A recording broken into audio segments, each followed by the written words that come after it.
কুরআন তেলাওয়াত করলে যে উপকারিতা হয়। এক, আল্লাহর সন্তুষ্টি লাভ হয়।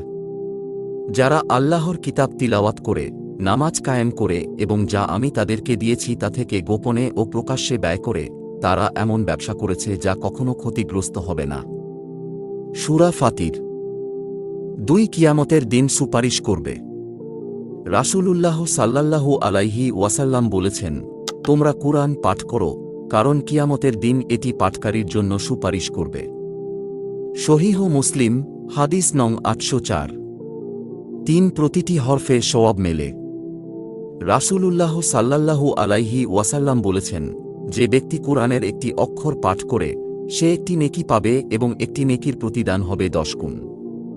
আমি বলি না আলিফ লাম মিম একটি অক্ষর, বরং আলিফ একটি অক্ষর, লাম একটি অক্ষর, মিম একটি অক্ষর।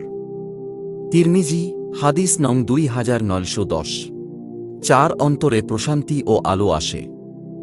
নিশ্চয়ই এ কুরআন এমন পথ প্রদর্শক যা সবচেয়ে সরল পথ প্রদর্শন করে, আল কুরআন। ৫, ফেরেশতারা তেলাওয়াতের স্থানে নেমে আসে। এক সাহাবী রাতে কুরআন পড়ছিলেন, তখন ঘোড়া অস্থির হয়ে উঠল।